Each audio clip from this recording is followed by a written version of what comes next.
I guess I can't really say day 2 because we're still on the same. We were on day 2 last time. Part 2. It's part 2 of E3 2019. Yeah, get hyped, get psyched. It's E3. Everybody's favorite games. And today we're talking about. We've got a real bipolar set of conferences to get through because we're going to be talking about Bethesda, everybody's favorite company, and Devolver Digital, everybody's least favorite company, or I might have that the other way around. So hey, everybody, welcome back. I'm Jeff. I'm John. John, what was your which did you like better? Did you like Devolver Digital, or were you a big fan of the Fallout 76 announcements? I am a fan of Devolver Digital for pure entertainment value. Like, it doesn't really matter what they announce, because this is the third year in a row for Devolver Digital, and it's always entertaining. Yeah, like they've yet to not entertain me. Okay. And I think I just love the batshit craziness of it more every year. So, well, I tell you what, before we can have our chocolate cake that is Devolver Digital, we have to sit down and eat all these bland, overcooked, steamed broccoli vegetables that is Bethesda.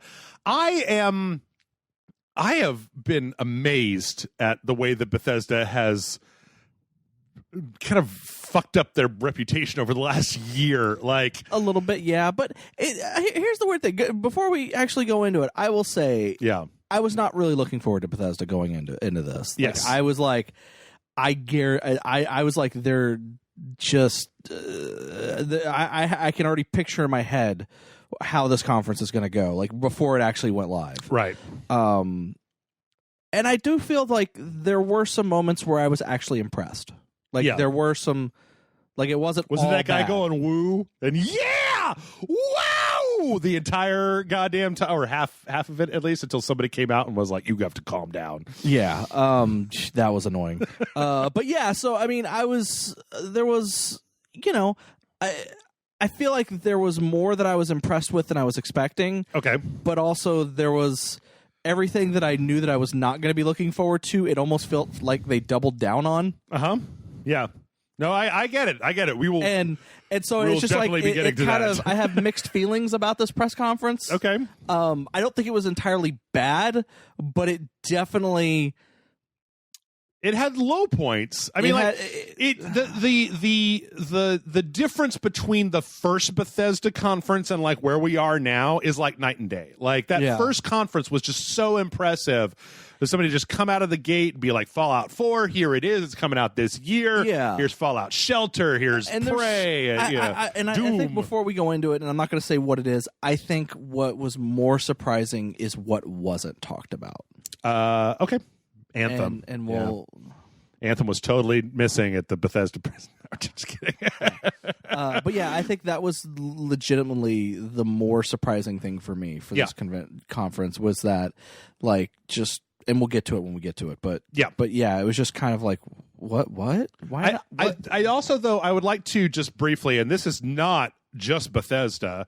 Microsoft was so big it wasn't really a thing, and EA didn't really do a conference, but like Bethesda and Ubisoft and maybe a couple others, I feel like they need to tone down the employees that they put in the audience to cheer a little bit. Like, I know I was just making a joke about that guy, but like.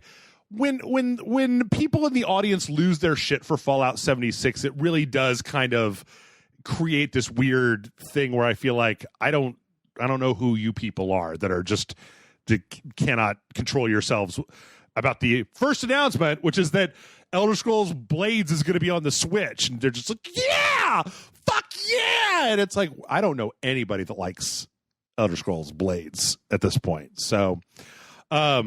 But yeah, let's never played it. Let's jump right in. Well, from what I understand, it's that phone game horse shit where it's like whenever you do a quest, you get a chest, and to open that chest, you've got to like wait for a timer to go down, and those timers can be just like horrifically long. And then in between that, you're trying to build up this town that you've got, and every building that you build has a huge timer on it that you could pay real money to get rid of elsewhere. So it's just like everything I've heard about it makes it sound like shit, like just phone game shit, you know. Okay. And maybe the people who play phone games are used to that shit and it doesn't really bother them all that much. But, you know, last year, Todd Howard came out and was like, here's Elder Scrolls Blades. We put Elder Scrolls on a phone. You'll be able to enjoy Elder Scrolls on your phone.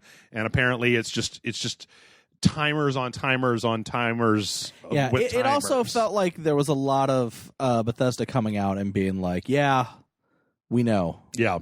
But here's us doubling down on it. Yeah. So before we started, we got the normal Bethesda thing where they showed a bunch of developers talking about how much they love working at Bethesda. And here's a bunch of fans, and they love Bethesda. Everybody loves Bethesda. Everybody's such a big fan.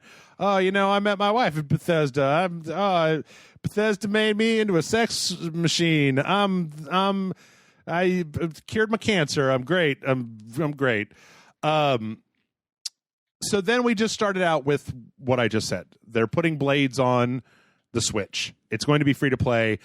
I think this is like kind of a remarkably bad way to start. Yeah. Right? Like, of all the things that have come out, I know people that enjoyed, or I've heard there are people that enjoy Fallout 76. I know there are people that enjoy Elder Scrolls Legends or Elder Scrolls Online.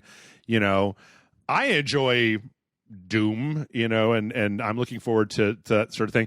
It's like they took the least interesting thing that they have and put that foot forward. Like, I just don't understand. So let me ask you this. Okay. Could the only thing that have made that worse is that right before Blades they were going to start talking about it, they had Andrew WK come out and play a song. In this case, I think that would have made it better. I'm just saying. I think it would have made Andrew it better. WK, yeah, and I agree. I think it would have maybe been the better move.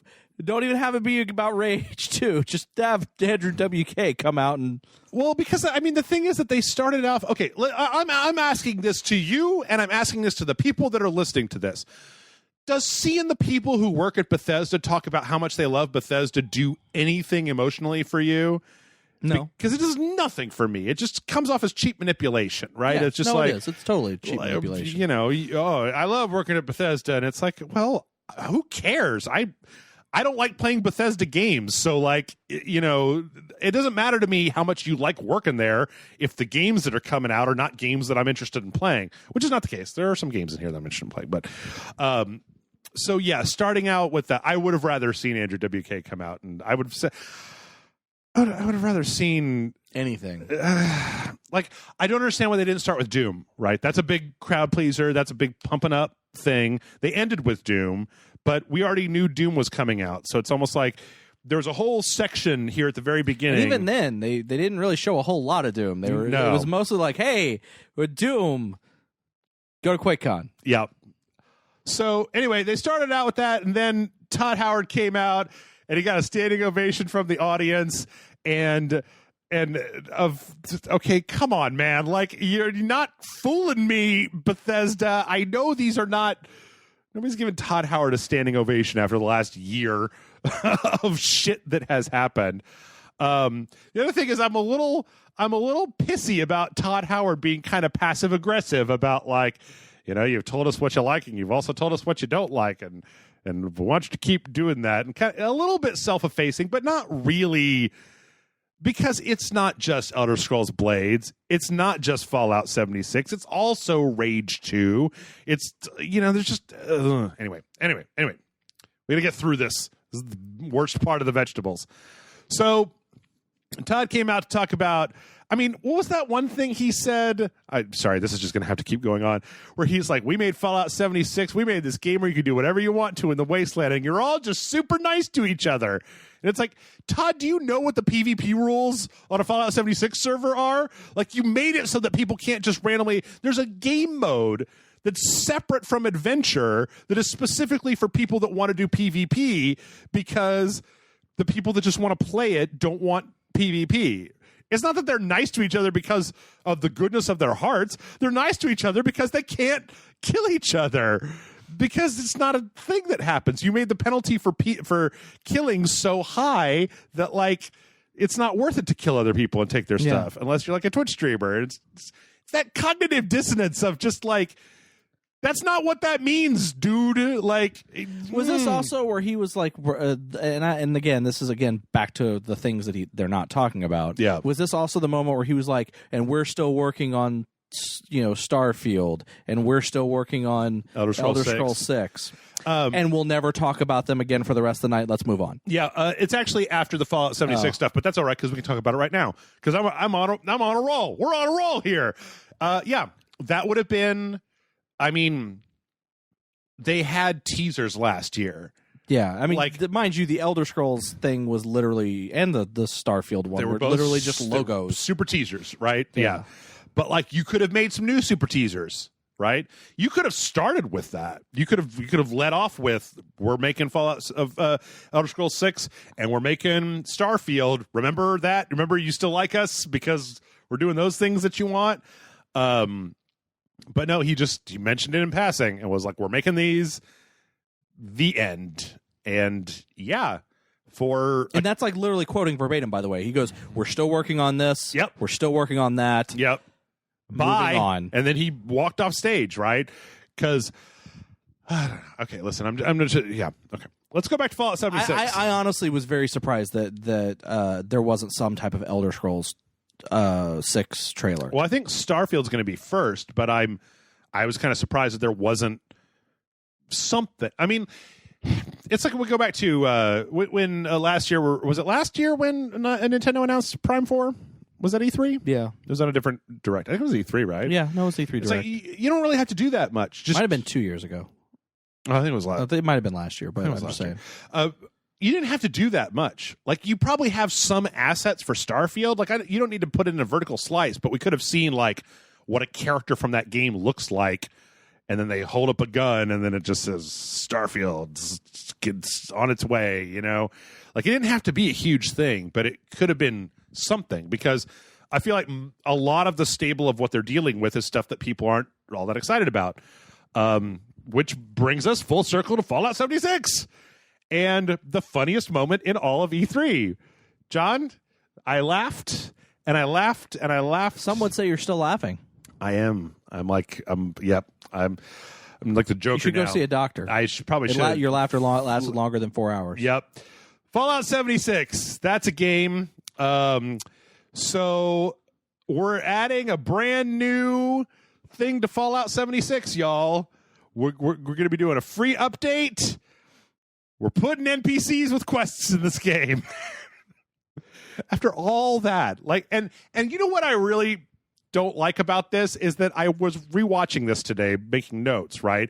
And they came out and they said, this was always the plan. Season 1 was for you to come out of the vault and oh yeah, no, even in interviews afterwards, they're like, oh no, this was always the plan to do this. Season 2, we were going to bring back NPCs, and it's like, you sure spent a long time talking about how, no, there's not NPCs. You're going to be your own NPCs. You guys will make your own fun by talking to each other, blah, blah, blah, blah. And it was like, I think that you just looked at the sales of this game and you were like, okay, just give them whatever the fuck they want to. Let's start throwing shit at the wall and see what manages to stick. Yeah, so this wasn't the thing that made me laugh. This may be the thing that made you laugh. Yeah. The NPCs. It's probably the next thing. The next thing is the thing that made me just go, what the fuck? Anyway, I mean, hey, you know what? Wastelanders, it's going to be a free update, right? There's going to be people with quest lines, and it's like, okay, well, that it might make the game more fun, but it's coming out next year, right? So who's going to be going back to Fallout 76? I mean, was it going to be like a No Man's Sky thing where they have it patched together in 4 or 5 years to a game that's relatively not the worst? I think that's what they're hoping to do. I honestly feel like they're hoping that it's a No Man's Sky situation where they can release enough free patches, enough free updates that suddenly it's a game that that more people want to play and that are happy with and that stay with it. Yeah. Well, that may be the case because the thing that made you laugh was that Battle Royale. The thing that everyone was worried that Fallout 76 was supposed to be when it was going to be announced that it was going to be some type of Battle Royale game. Royale. Then they were like, no, we're not going to do that. We don't just chase trends. I mean, What's funny is this trailer that they had for it started off in a way that I was like, wait, because it was like, oh, we welcome you to Vault 51. Yeah. And it's like, oh, and we need a person to. I thought it was a vault. I thought it was a vault, like the fucking what the mobile game. Oh, like Shelter. Fallout. I thought it was going to be like bringing Fallout Shelter aspects into this game, where you control your own shelter. Yeah, and then a bunch of people can like live in the vault shelter with you, and basically. Or in Fallout 4, there was a DLC where you had to rebuild a vault, right? Yeah, where you're basically rebuilding it, you're repairing it, you're putting the stuff you want. Your friends and all can come in and live in it. And I honestly thought that's where it was going, and I was like, oh, this is interesting. Okay, that's kind of interesting. Like that's kind of one of the things I thought the game was going to be when it before it came out. Like I honestly thought that it was going to be some kind of a Fallout Shelter game instead of the thing it ended up being. Yeah. But no, we have to decide who's going to be the overseer of this vault. There's only one way to do that. Is battle royale. We're going to have a battle royale. There's a nuclear storm, and you got to outrun it. You got to be the last. You got to be the team. You're going to get your team in there. Okay, listen. Also, fuck you for using a cover of Johnny Cash. Well, yeah. I mean, it's obvious, but still, fuck you. Here's the thing. The real-time combat in most Fallout games, IMHO, is not very good. Like, aiming and firing doesn't feel as good as it does in a first-person shooter, right?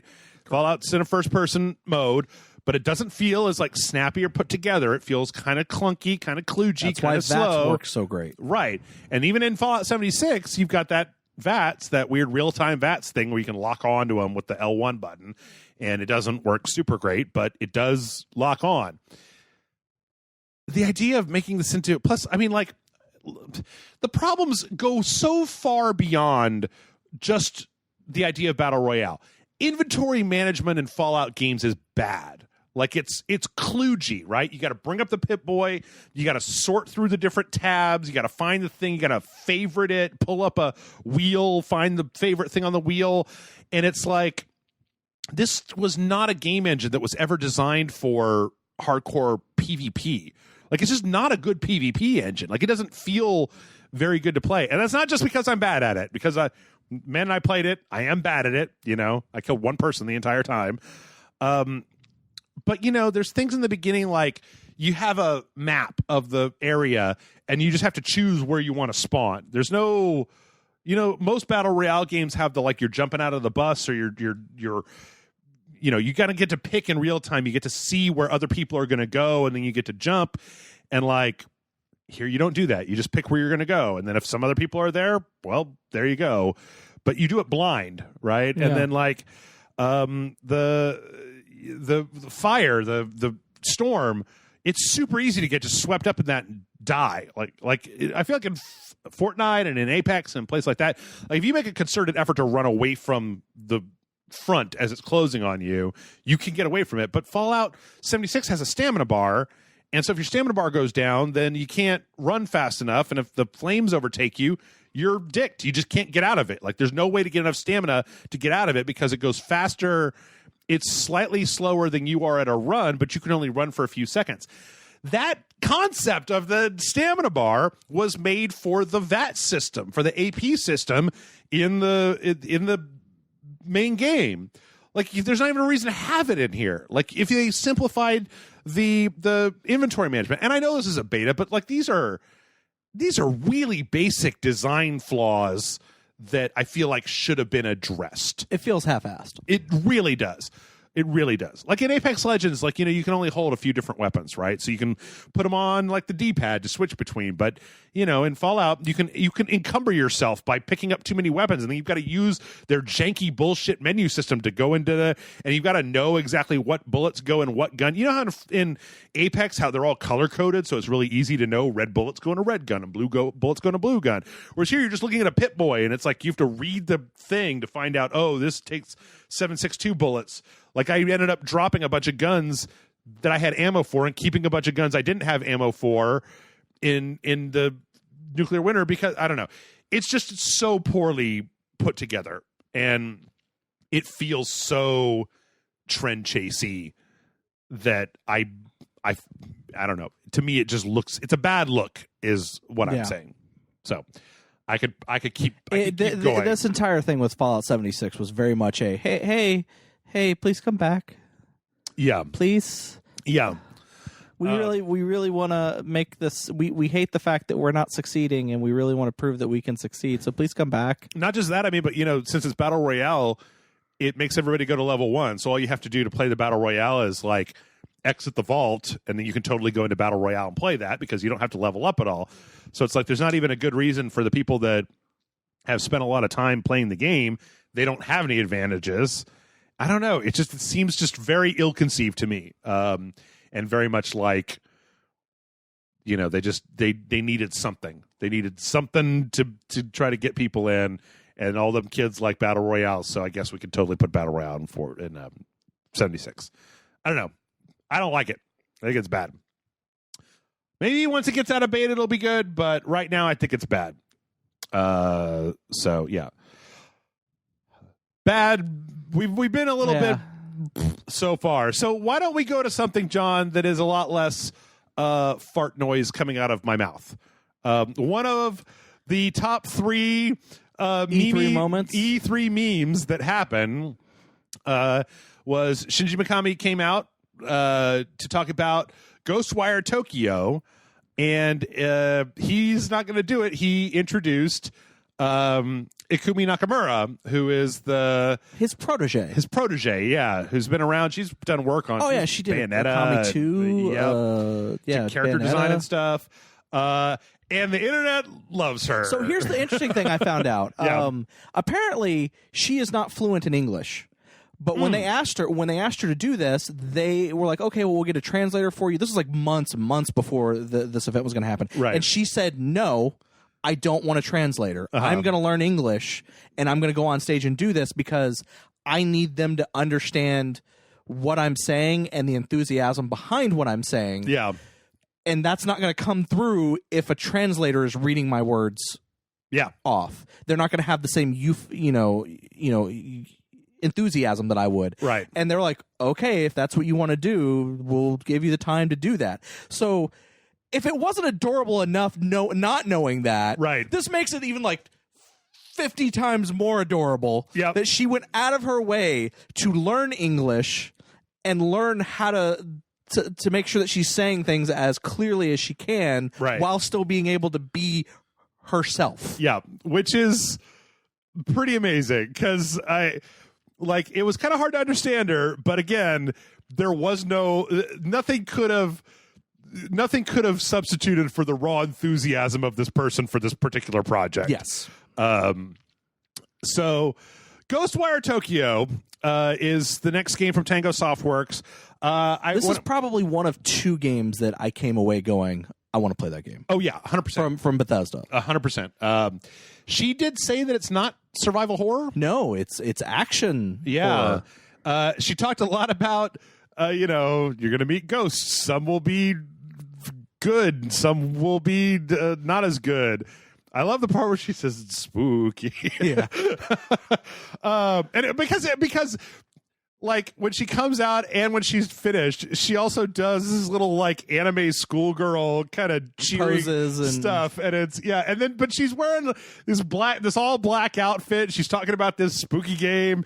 It's such a strange dichotomy that how could you I think what was also yourself? Another thing that like they were talking about I think it was actually Shinji Ikami. Yeah. There was talk. I was seeing an interview with him about this because she wasn't with him, and he was like, "Oh, and so you're doing this whole horror game, and you let your protege present for you, and she's really great, and how has your love of horror influenced her?" And he just started laughing. Yeah. And they're like, "What's wrong?" And he starts talking, and then the translator goes, "Her love of horror." Is like he is a noob compared to her. Like she is, she is like he's like she has had to teach him things about horror and has actually even in a few instances gone, okay, let's tone that back. I actually invite everybody to go look. I saw an interview for something else with both of them where they asked her because she was doing like design work on it and like about a thing that happened in the final game. and her reply was basically just like, "Oh yeah, that was bad. I didn't like it at all." And then Shinji Mikami just started laughing, and she was like, "Yeah, I totally would have done it different. He's an idiot." But in any case, this is going to be, I think, whatever this is. You know what? Evil Within 2 was great. From Tango Softworks. The trailer for this looks really good. Yep, there's a bunch of people, and they've all disappeared. There's just all these empty clothes on the ground. There's a lot of like kind of crazy spookiness. This is the kind of horror I like, man. This like real kind of atmospheric, weird looking stuff, you know. And I like the fact that it looks a lot more kind of like futuristic, like a modern city with old Japanese ghosts in it type of thing, as opposed to, you know, the last couple have been, the Evil Withins are all very kind of like American horror almost. Yeah. But I'll be honest, there's a scene where there's chopsticks picking up like ramen noodles. Yeah. I literally, and the camera kind of pans above it, I literally expected the camera to pan back down and them to all be like worms and stuff like that. But they didn't do that, and I was actually kind of happy about that. Yeah. The only criticism I have, John, is that I would have liked to have seen more. Yeah. But Tango Softworks, I wasn't the biggest fan of Evil Within 1, but I fucking loved Evil Within 2. And so Shinji Mikami is also excellent. He's an excellent game developer. So I'm more than willing to give whatever this is a shot. He's got my credit in my book. Yeah. And yeah, you are right. This is one of like 3 things from this conference that was just like unabashedly yes, 100% yes. I'm totally show down. Me more and sell it to me. Shut up and take my money. Yep, exactly. So, you know, we had that bright spot, and now we've got to go back to I will say, the things that I'm most excited about from this press conference didn't have any gameplay. Now that I think about it. From here, we had this thing that they said they were going to do where it's just a bunch of people like looking at a camera talking about how much they love Bethesda. Yeah, it's also very clearly like this was done like at a convention or something like that. Yeah. And it's like people in a dark room, and they're clearly like some people are cosplaying as different characters from. They've got like outfits on from different characters of Bethesda games. Like I almost wouldn't be surprised if this was stuff that was maybe recorded last year at last year's E3. Yeah, there's a lady dressed up like Prey, like the character in Prey. So yeah, again. Bethesda, I don't know what you want from me. Like, I'm Jeff, right? So seeing somebody else be super happy with all your decisions doesn't do anything for me. Like, I'm Jeff. I'm not those people. Yeah. I don't know. I mean, at worst, at best, it comes off as manipulative, and at worst, it's like irrelevant. Just get on with it, right? Like, quit showing me this other stuff. Again, as if I needed more evidence that this front row is either employees or like best friends or something. The amount of fans cheering that happened when Elder Scrolls Online was there's quite a few people that actually have Bethesda Games shirts on. Yeah. I think those are all employees. Yeah.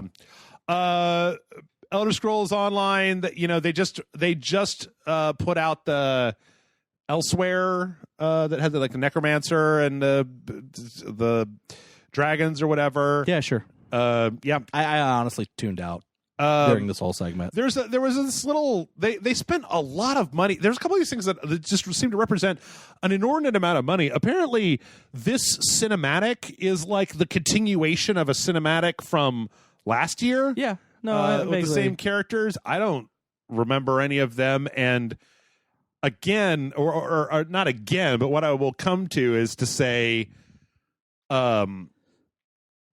this doesn't make me excited to play Elder Scrolls Online. This isn't what Elder Scrolls Online looks like. I know what Elder Scrolls Online looks like.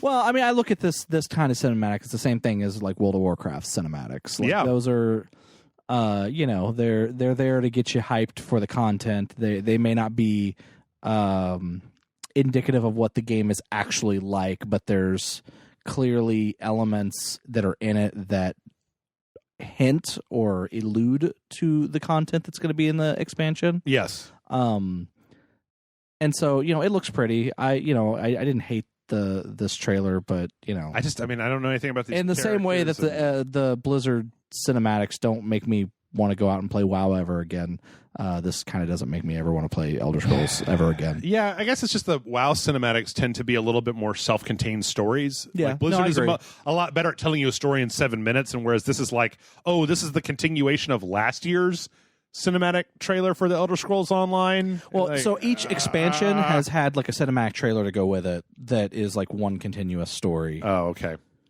It doesn't do very much for me. Yeah. And then what? There's going to be a new expansion called Dragonhold, and you can find out more about that at QuakeCon. Apparently. So yeah. We finished that up, and then, hey, John, people for a long time have been asking Bethesda to bring back a classic, John, a classic character in their stable that they haven't made a game for in a long time. One of their first games, Commander Keen. What a great old nostalgic property that we can bring back with the love and attention that we've been putting into games like Wolfenstein and Doom and remaking. It's a phone game. It's a phone game. Wait, go back real quick on the trailer thing you're watching. Yeah. But we can talk about it, and then when it comes up to the thing with the pictures, pause it. Mm-hmm.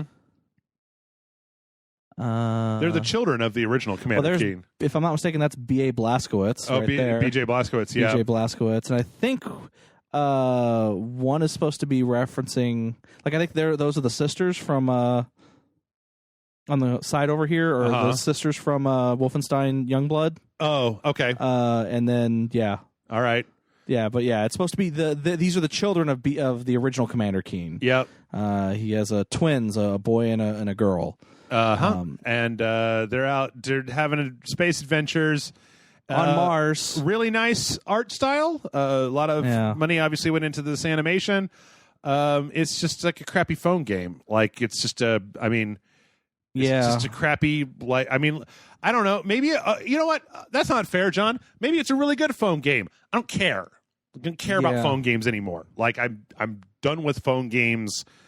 Funny enough, Bethesda, if I'm not mistaken, was the only one who actually showed off a phone game.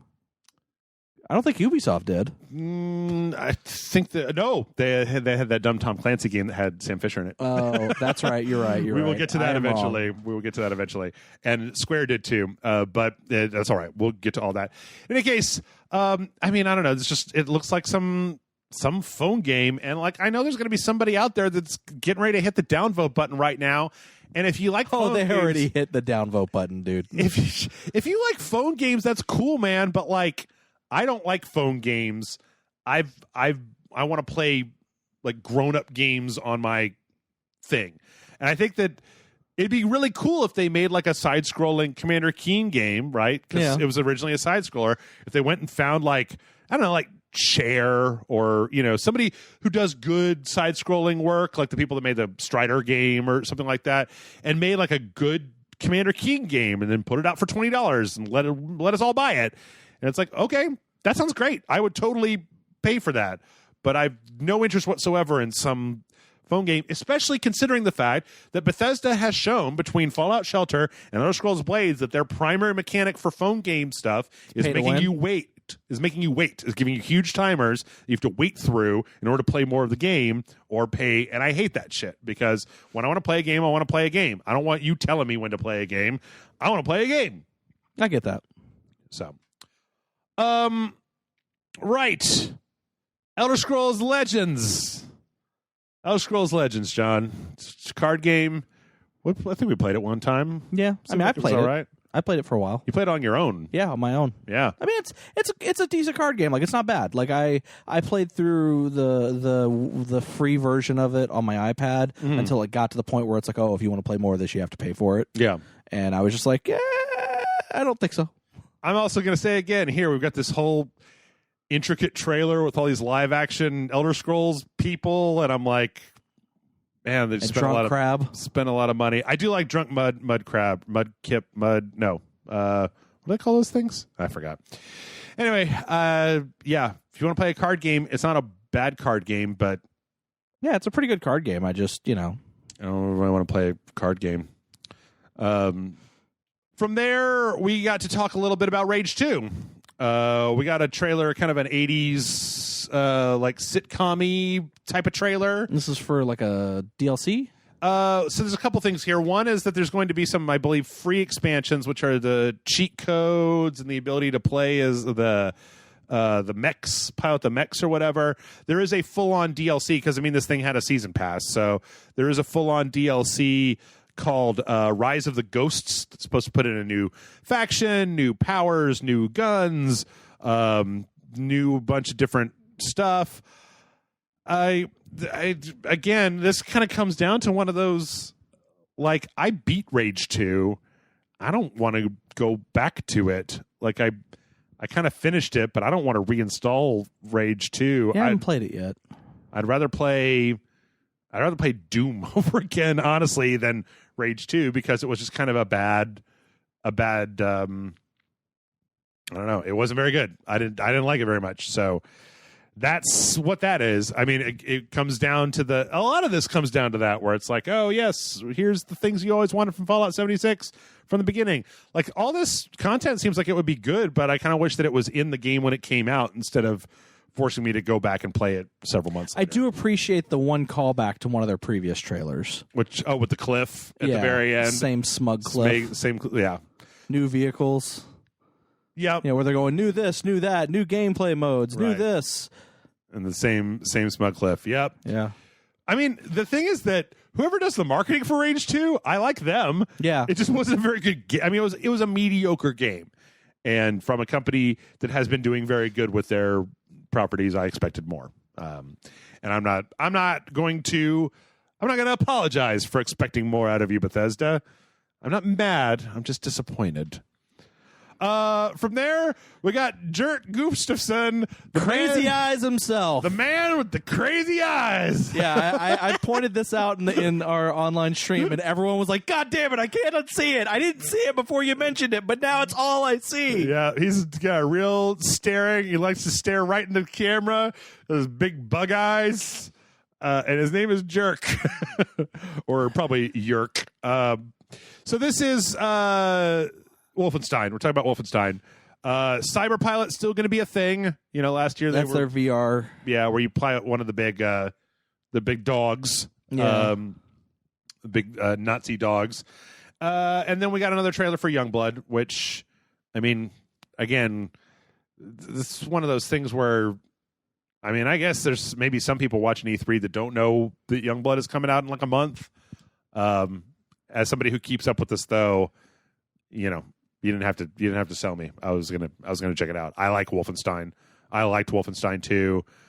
This looks like a bunch of kind of batshit insane blowing up Nazis in the 80s, in the weird alternate future 80s. And I'm 100% down with that. So yeah, I don't know what else there is to say. I mean, it doesn't seem like there's a lot going on in this trailer that we haven't already seen before or don't already know about. It says BJ Blazkowicz's daughters are trying to find him. They've got the suits that give them all the powers and stuff, and so they're going to go and blast on some Nazis, and you can play it co-op if you want. The end. That's the story. I'm sticking to it. It does seem, though, when did Wolfenstein 2 come out? Was it 2 years ago? Yeah. I feel like it's been a while. Okay, from there, we got the one other thing that I was super interested in at E3 this year. Arcane Studios, the guys that did Prey and what's the one? Dishonored, right? Dishonored 1 and 2, yeah. They're making a game called Deathloop. This takes place on a weird island, and it's like a kind of a Groundhog Day with these two assassins that are trying to kill each other. And like time keeps resetting. Yeah, once one kills the other, time resets. Okay, is what it implies. So the trailer implication of the trailer is that the one character that we're following in the trailer is that he's trying to stay alive, and every time this other assassin kills him, it restarts the loop. Yeah. And the trailer implies that he's thinking that if he kills her, that'll break the loop entirely. Right. And then she's like, I don't want to break the loop. I like the fact that there's a loop. I'm having way too much fun, so I got to make sure to kill him before he kills me so that the loop doesn't break. Yeah. But also the trailer kind of implies like at one part of it, it kind of implies that it resets no matter who wins. Yeah. I don't know what's going on here, and this is obviously not gameplay, but I'm interested. I like the concept. I like a loop. As we found out in the Microsoft thing. I also kind of like the aesthetic of what's going on here. There's some like weird 70s-esque kind of cinema looking stuff. Yeah. There's superpowers. No gameplay, but Arcane hasn't done me wrong so far, and this looks really interesting. I'm more than ready to find out what the hell is going on here. This was the other game that I was super interested in. Like, it's funny because Tango Softworks and Arcane, like, those companies I'm interested in. Everything that Bethesda's doing, not super interested in. Deathloop. That looks fascinating. Let's see. From there, we talked about more people talking about Bethesda and how they love Bethesda. Yeah. But after that, we got this very long kind of thing where they were talking about this Orion technology that is supposed to be something that works with Stadia and xCloud, Stadia being the Google thing and xCloud being the Xbox one. Basically what they said is that it's something that's built into all of their games that will actually improve the way their games work on those types of services. On the streaming, that actually makes it better. Yeah. They take quite a while to actually get to the point of saying that. So this is, again, kind of... They don't really explain what it is. Yeah. But I don't know. It's kind of... They show somebody playing Doom streaming on a phone. Yeah. That's pretty much the entirety of what we get to see. Which, again, I'm not saying these men are liars. I'm just saying that this is not the sort of thing you can show me a video of. This is the sort of thing that I have to try. Yeah. Is that if it works in my hand, great. If it doesn't, then boo. So... and last but not least, we finally got around. We closed out the show with some Doom Eternal. We got a new trailer. I think I don't know if it had been in the trailer before. There were some implications that we're going to be going to heaven this time as well. Yeah. Because it looks like we've got some kind of almost like Bayonetta style weird angels. In this trailer. Everything I was noticing seems like it's a lot more colorful this time around. Like a lot of the drops and a lot of the... Oh, yeah. Guns. No, I think the implication is that we're going to heaven. Going to go to heaven. Going to shoot the Lord. I'm still 100% down for Doom Eternal. I liked Doom. Yeah. And I made the mistake of discounting Doom before it came out. So I got to, I'm going to eat crow, and I'm down for Doom. Down for some Doom. You bring out the Doom... and I will play the Doom, and that's where I am with the Doom. We also got the announcement of a new PvP mode called Battle Mode, which is going to be 2 players playing as demons and 1 person playing as the Slayer. Oh, okay. And so in this PvP mode, basically, I forgot they had a big old just kind of gameplay. It's kind of the same thing that we saw last year, just running around, shooting a bunch of stuff, running and shooting. But in this game mode, it's going to be two demons versus 1 Slayer. That's kind of interesting. I liked, you remember when you and I played the Doom multiplayer for one of our Sunday streams, right? Yeah. And I really, really enjoyed it. But I don't know. This seems cool as well. I don't know. I'm just down to play more Doom, so whatever it takes to play more Doom. And then they made the announcement of if you get the collector's edition of the Doom Eternal, you'll get a special helmet. Oh, yeah, you got a Doom Slayer helmet. And I was helmet. like, does it come with a canvas bag? No, it comes in a canvas bag. Or does it come in a trash bag? It's just made out of cardboard. Yeah. Again, that's one of the problems that you have with some of the stuff. And that was Bethesda. So, I mean, like... kind of 2 high points. I mean, Doom I already knew about and I was excited for. Youngblood I was already excited for. You didn't need to tell me about that. But like everything Fallout or Elder Scrolls related, I could kind of care less about. Yeah. Like none of it is doing it for me anymore. which would have been a nice reason to show me 5 seconds of Elder Scrolls 6. But then you know what? I was thinking about it the other day, John. I wasn't in on Oblivion. I wasn't in on Daggerfall, and I wasn't in on Arena. Like, I started playing Elder Scrolls at Skyrim. And so the fact that this other, they'd be like, oh my God, now you can go to the Khajiit homeland. And I'm like, I don't care as much about that as I do about other things. Also, I've been well documented on this site of I don't like Bethesda's games. That is true. That's very true. It's weird. Like, most of my love for Fallout comes from just the world. Yeah. And I generally don't like any of the Elder Scroll games. Okay. And it's not to say they're bad games. They're just not for me. Okay. So interesting. But at the same time, I will admit I was surprised by no Elder Scrolls announcement or Starfield announcement, because it just felt like they would show something. Yeah. And then it was just like, yeah, those are being worked on. Here's some more Fallout 76. I mean, it seems weird because like last year they padded out the conference with the concert and everything, and then ended like at the top of a parking garage or whatever. Yeah. Like, I don't know. It was very disappointing to me because outside of the comedic value of having Fallout 76 add in NPCs and battle royale mode, like, still have no real interest in playing that game or the card game or the MMO, and not the phone game.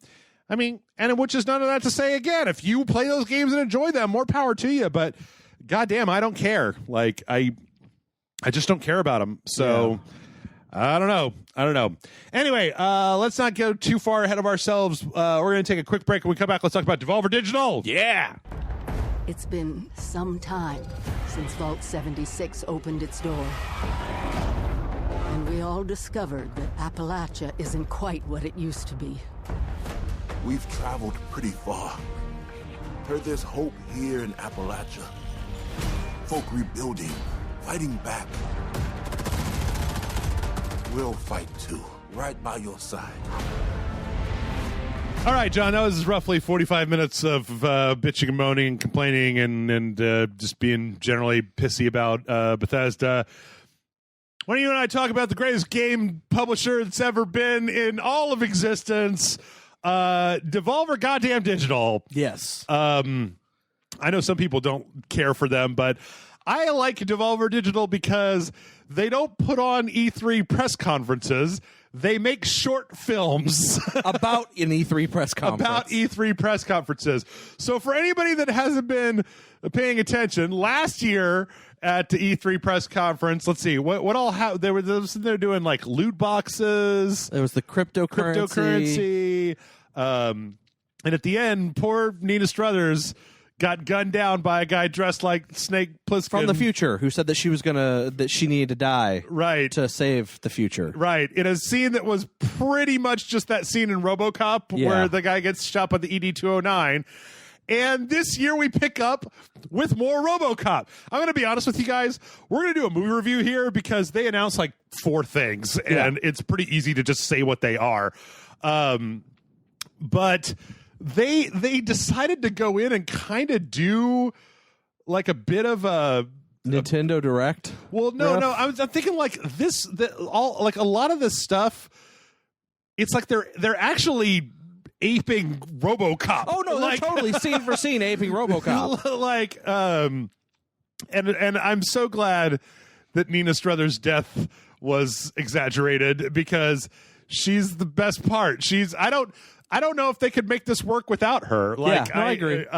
She's just such a great addition to all this stuff. And so they bring her back online. I love the fact that they're like, yeah, we're gonna do this whole, we're bringing her back, and that, they kind of lead up that there's going to be this whole RoboCop, and you're going to get Robo Nina or something. Right.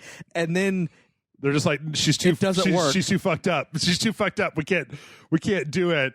And then they're like, we got to do a Nintendo Direct. And that's when I should have written down who this new character is.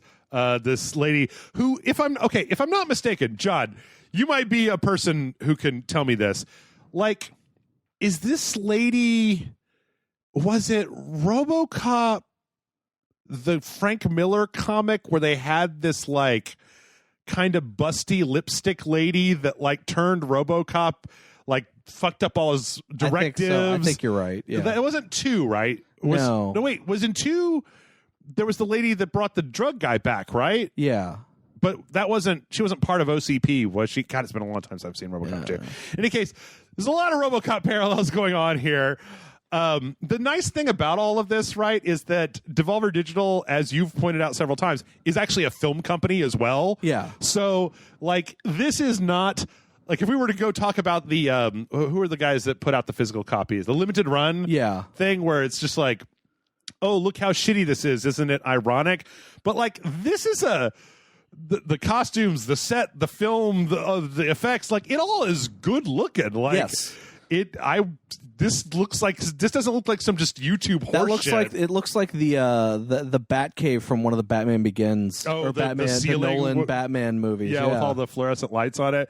So yeah, we've got this new kind of 80s character. She doesn't swear, and she's like, "Oh, you know what? We're not even going to do a press conference this year.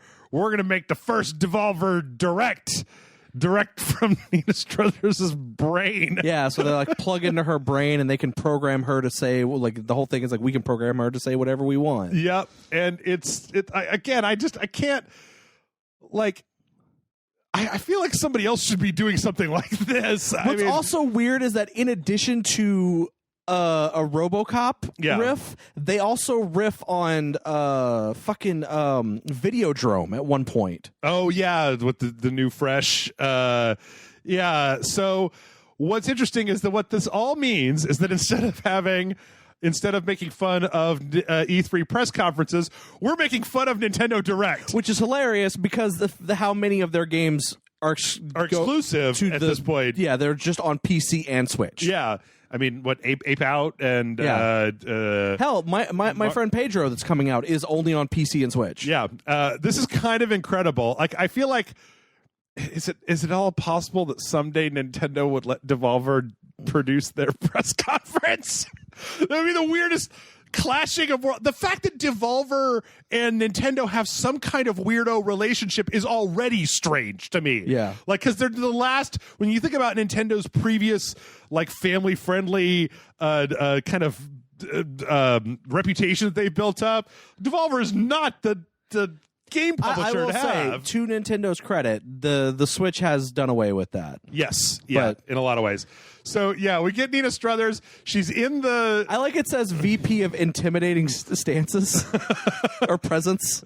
She's on the blank background, the way that we have the thing, and then this guy pops up to basically be like one of the drones.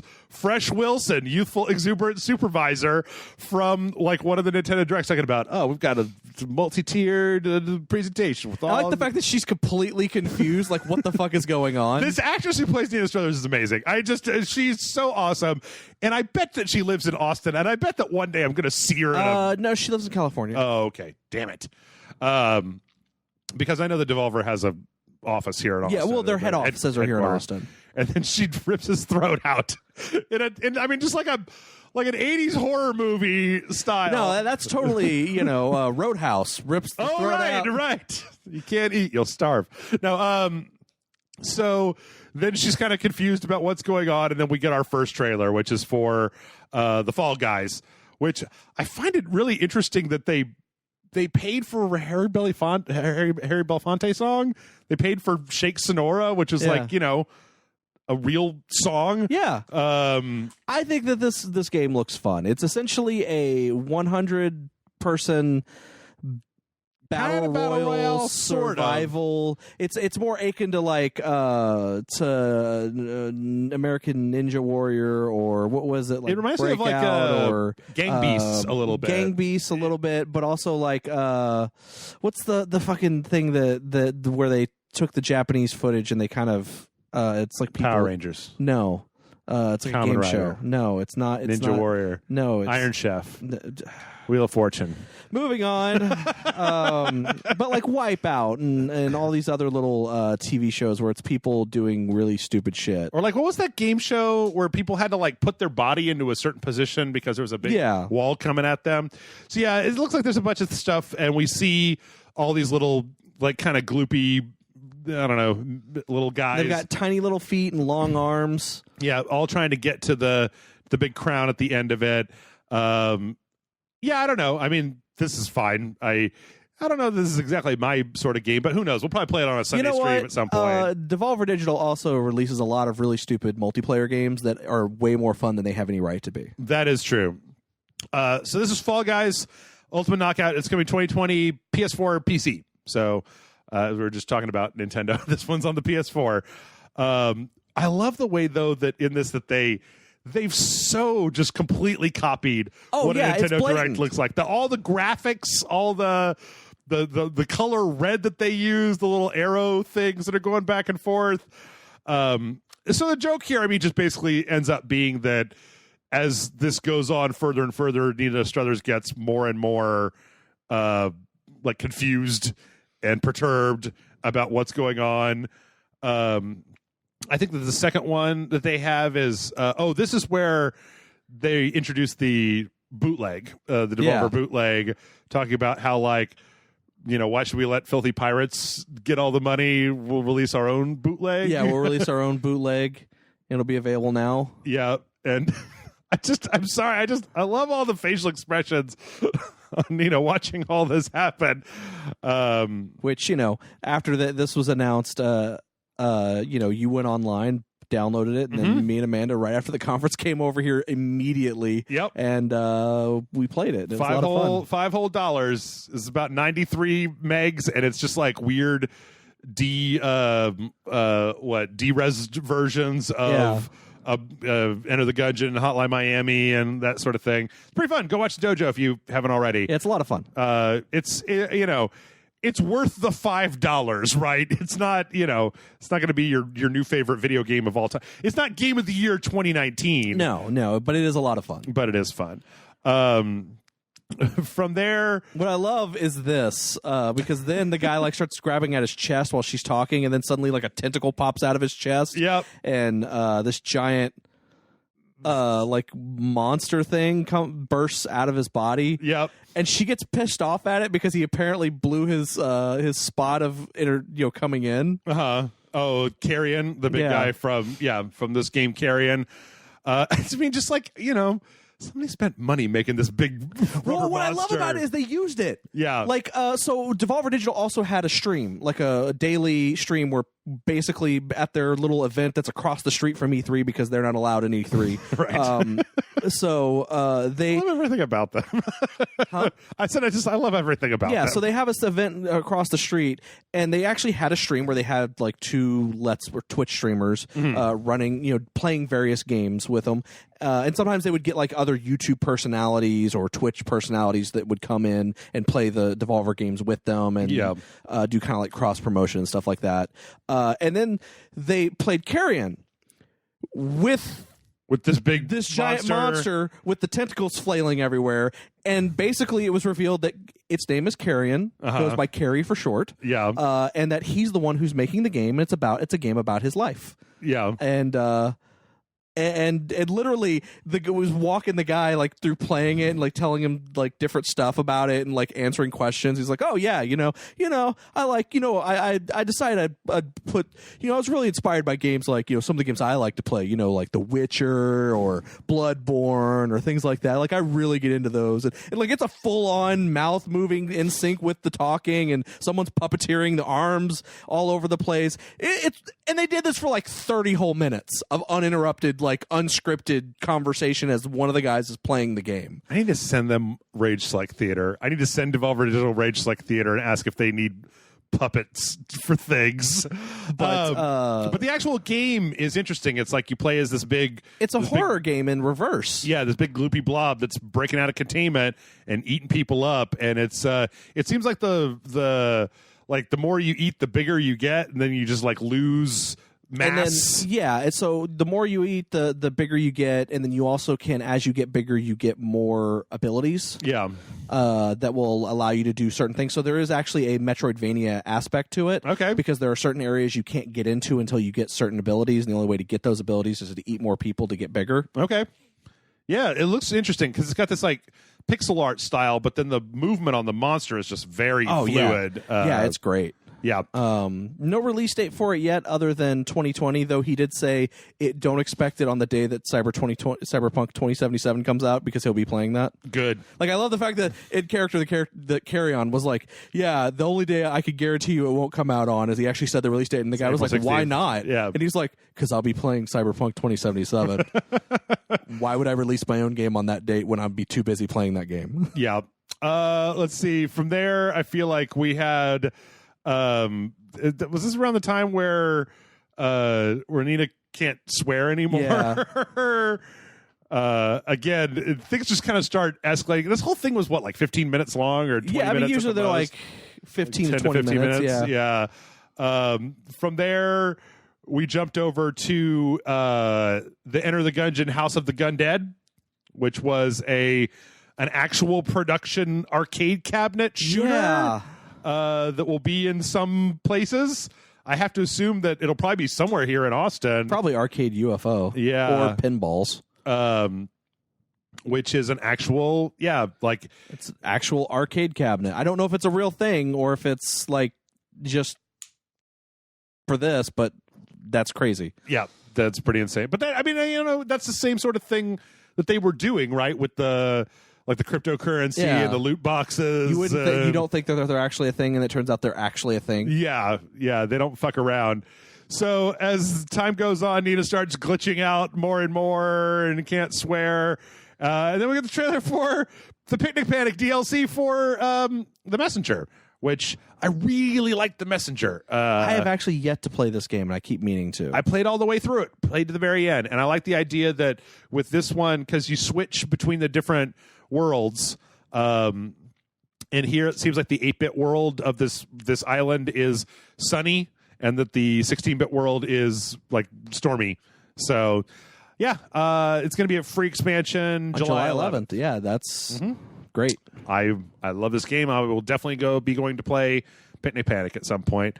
And then I feel like this was where we cut back for a minute, and then it immediately cut to the My Friend Pedro. Which this was a trailer that they released earlier, which I thought was weird but also they kind of glitched out the trailer a lot. Yeah. So, because we'd already seen this trailer, I guess. It's interesting because it's a very long trailer for an E3 thing. Like, it's a very long kind of extended gameplay gameplay demo of My Friend Pedro, which, if I'm not mistaken, we had a release date for, right? Comes out the 20th, June 20th. Okay, yeah.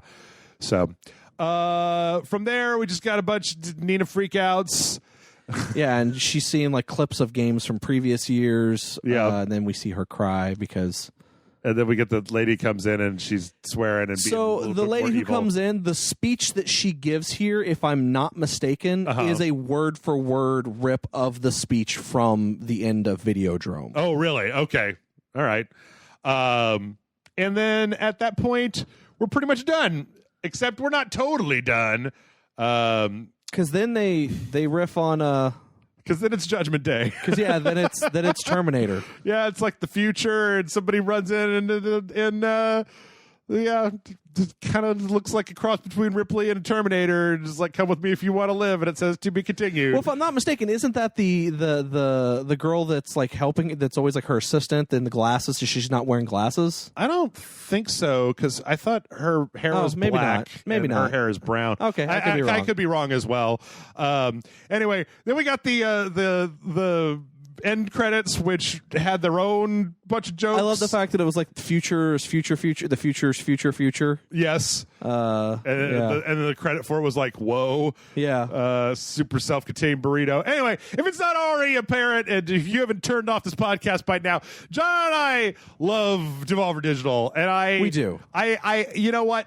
E3, for as long as I've been covering it, has been in a lot of ways a very stodgy thing, where it's the developers are very safe. They don't answer, everything is very scripted, and everything is and just even the idea of making a film that's so chaotic as what Devolver does is refreshing. Yeah, right? it is. It's so different than anything else. I love the way Devolver treats E3, because I don't know if you know why they do the thing across the street the event across the street, is because they are technically not allowed on the show floor. Yeah. If I remember correctly, like they did a show floor event one year, and then the next year the people who run E3 said no, you're not allowed.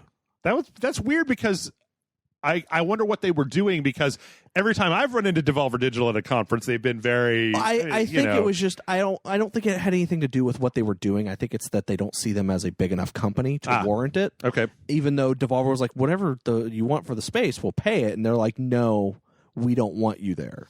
And so they said, okay, fine, fuck that. Rented out a parking lot across the street. Right. And said, we'll throw our own E3 with blackjack and hookers. Yeah. And then, how did their own little Devolver Digital thing with blackjack and hookers. Well, the other thing. Apparently, like, at this thing, there was, like, they had cornhole, but all the cornhole boards actually had pictures of Beavis as the great cornholio. Okay. Well, that's the other thing is that, like, when that finished, then they did the pre-show, which is like, I don't know if you've watched it in years past because it goes on for so late, but like, you remember the first year where they had the like weird kaiju wrestling afterwards? Yeah. But like now they've been doing this thing where it's like they have a set, like a kind of a late night talk show set, and this like weird guy. Yeah. And then they just sit there and drink and play games and do fucked up weird shit. And they went on until like 5 o'clock in the morning. Like there was like a. I think it looped because I'm pretty sure that I think it was only like maybe like 3 or 4 hours long. Still, and then it just played over and over again. It was still playing as of Monday at I want to say 7 a.m. Because this, I mean, when it happened, it was on the actual Twitch. Like Twitch was streaming it there as well. I don't think that's a Devolver thing though. I think that's just a Twitch thing. You think it's a Twitch thing? Okay, all right, fair enough. Because that also happened. I mean, I caught a couple of games, but it was weird. You and I and Amanda recorded Devolver Bootleg, and I did my editing, and then I walked my dog, and I went and bought some beer, and I came back, and I opened up the Rage Select site, and I was like, "Wait, is this still going on? Like, what the fuck?" And it was just like some guy freestyle rapping. Yeah. No, I came in at 7 a.m. and it had Johnny Impact and his wife from Impact Wrestling. You would probably know Johnny Impact more as either Johnny Mundo or Johnny Nitro or John Morrison or any fucking number of things. He's also been in some movies recently as well.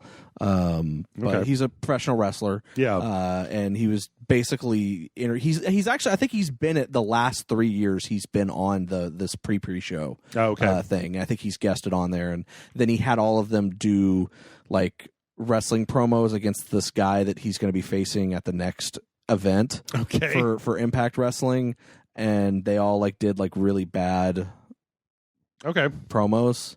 It's weird because I guess the reason I thought that was Devolver Digital is because I always feel like the games that they're playing there are from Devolver Digital. Oh, yeah. But that's not true because I looked one of them up and it wasn't. So I think it's just a weird indie game thing. Yeah. In any case, back to Devolver Digital, I love their show. And it's funny because I feel like there was somebody in the chat, and I'm not trying to like shame anybody or call them out, who was just like, that was disappointing. They only talked about a couple of things and we knew about. Truthfully, I think they talked about more games this year than they have in the previous 2 years.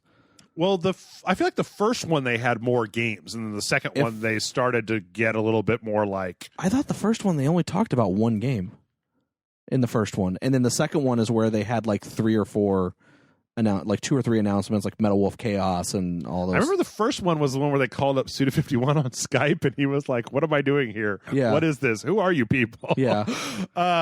And I don't know. I appreciate anybody. I appreciate Devolver Digital because they're willing to go out and fuck with the video game industry. And also to the point that guy had about like that they hadn't released very much. It's like Devolver doesn't need E3. They release good shit all the time, Like I'm always at least intrigued by whatever they put out. Yeah. I feel like there have been many a times where you and I have been like, oh man, this game looks really good, let's play it, and then we'll sit down to play it for a Patreon video or a dojo or whatever, and then the Devolver logo comes up and we're like, that's why it looks great. And it turns out the game's actually really good, and we're like, oh man, that was great. But it's literally like, we're like, man, I don't know why this game looks so good in these trailers. For some reason we completely missed the Devolver Digital logo on the trailers, and then when we play the game it's like, oh right, makes sense now. So I don't know, I love them. A lot of people don't like them. That's fine. I think that no matter what, they put out interesting games. And I enjoy their press conferences. And I thought, and like I said, I thought their Twitch stream after the press conference, like during the actual days of E3, their Twitch streams, I thought that they were actually really, really great, because they didn't just play the games that they talked about in the press conference show. Right. They also played games that have already been out. They played other games that are coming out soon that weren't talked about. Okay. They literally, and then sometimes they had where they actually had moments where they actually had employees come out and just talk. Like, they weren't even talking about anything. They were just talking. Like, they'd just be sitting around, just be like, yeah, so, like, one guy's like, so, what do you do at the company? He's like, I'll tell you what. He's going to tell you what I do, and then when you ask him what he does, I'll tell you what he does. And they're like, okay, well, what does he do? He sits around a lot and doesn't really do anything. You know, like, or they'll be sitting there just BSing with each other about nothing. Yeah. And it's just like, I don't know what this is. And there's only 150 people watching this right now. Right. But this is amazing. Yeah. And that, ladies and gentlemen, is part 2 of E3 2019. Tomorrow, or whenever, I don't know your life. I don't know your life. I don't know the world. We're going to be talking about the PC gaming show and Ubisoft ? Exclamation point. So be sure to come back and check us out. And bye.